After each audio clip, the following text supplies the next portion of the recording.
Hey everybody, yeah, I know. Another video about discs between our vertebrae. Yeah, well, this one's different.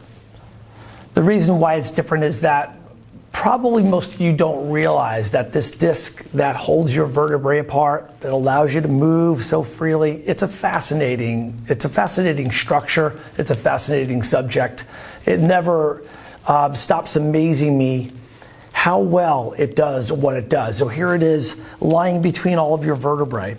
This beautiful, mostly water-filled structure that has sugar and protein molecules connected in just the perfect way to hold water into it. But yet the water is not just moving around or it's sitting in one place. That water is moving around, and when I tilt one way, the fluid drifts the other.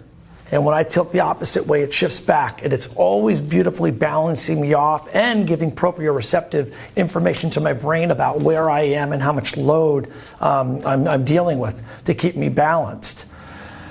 But one of the really cool things about it, and hence yet another reason to exercise and move, is that the disc doesn't receive any nutrition through the blood vessels. When we're 0 to about 25 years of age, there is a certain blood supply that will go into by the nuclear end plate and along the perimeter of that disc. But by 25, that blood vessel's gone. And the only thing that's going to move nutrients in and out to keep that disc young and healthy is movement itself. Now, I have a number of videos on this subject, as I joked about earlier. I mean, we've got everything from hip hinging, Dr. Stuart McGill's idea of not putting load on the fibers of this disc, to the co-contraction mechanisms of Craig Liebenson, so that when we're using our body, like doing sit-ups and other motions, we're not holding our breath and we're not putting pressure into those discs. I have another one that deals with the intrathecal cavity, which is right in front of here in the spinal cord area. The intrathecal cavity there is where pressure variance will go from your abdomen and your thorax. So there's all these different dynamics taking place, from motion to imbibition, which is the process of nutrients moving in and out of that material there by a process called diffusion, which I'm sure you're all very familiar with.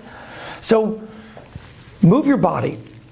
Select various planes of motion like rotation, flexion and extension, and side bending.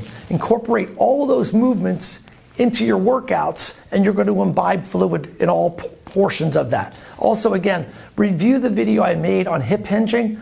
Review other videos on the subject of hip hinging. It's the most important thing you can do to keep these discs from getting too much load. So what's too much load? Well, the disc is a beautiful thing, but the problem is that we spend our life flexing forward, and so the fibers in the back part, right by the nervous system, tend to get pulled and stretched and then jammed and pulled and stretched and jammed, sometimes leading to scar tissue formation on that back edge, but never apparently healing very well those disc fibers. So ligaments, they're just miserable at healing. Oftentimes they heal, meaning that they're not inflamed anymore, but they are not the old equipment anymore. That's the problem.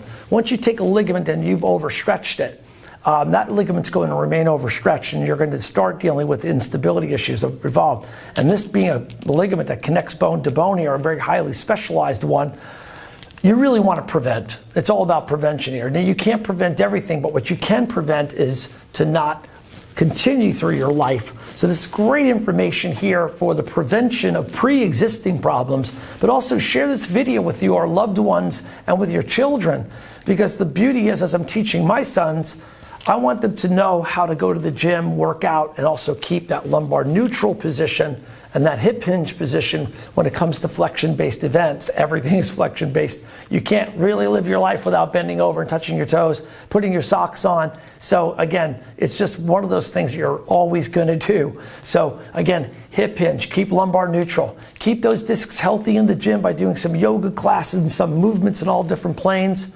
Maybe to breathe out when you're overcoming weights in the gym so you don't put pressure inside of it. And I hope this takes your level of understanding and appreciation for this wonderful structure that keeps us pain-free and moving about. See ya.